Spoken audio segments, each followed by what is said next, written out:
best reason to monitor streams is to find out what the water quality is, so you can tell if anything's been changing. So we want to have a baseline of how things are under normal circumstances, and then if there's some sort of a spill or something like that, we can compare results from after the spill to how it was before the spill, and then it's easier for us to be able to tell whether damage was done, and then we waited a while longer after that and then see how much recovery has happened. So it gives us a chance to see over time what the quality of the stream is. Okay. Second question. Conduct. To determine stream health. Okay, well, number one, we do a dissolved oxygen test, which is sort of a chemical analysis to figure out what percentage of dissolved oxygen is in the water. And there's a certain amount that's prime, that's good, and then a low amount is bad, and too much is not too good. We look at whether there's garbage. We look at how much overhang there is, how much shade. We look at the health and quality of the banks and whether there's erosion or not. We test for nitrates and nitrites, which are chemicals that run off from people's fertilizer from their lawns and things like that. And then we do, of course, water temperature and other things that tell what it was like that day.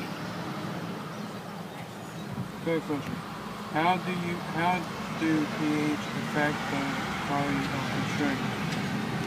Okay, well, there's an ideal pH that you want, and it's about 6.5 or 7. And if you've got a low pH, there are a number of factors that can lead to that, and there are a number of factors that can lead to high pH. You really don't want it low or high, and we've seen a little bit of both. Luckily around here, the pH is generally in the safe and the good range. So that tells us that we don't have too much alkalinity or too much acidity going into our water.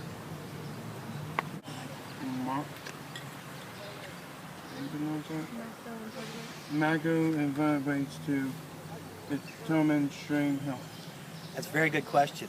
So benthic macroinvertebrates is a fancy way of saying little animals that live in the water. Okay. And they attach themselves to rocks underwater and sometimes leaves and things like that.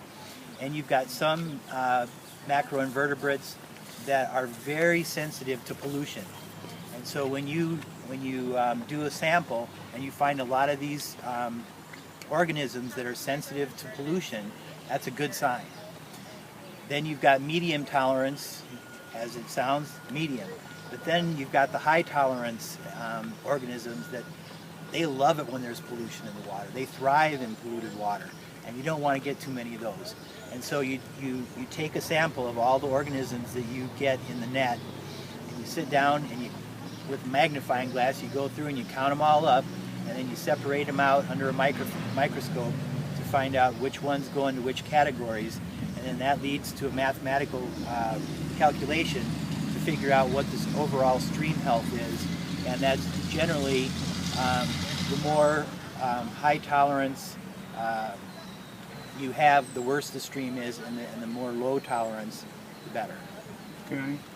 Last question. What kinds of microinvertebrates do you find usually?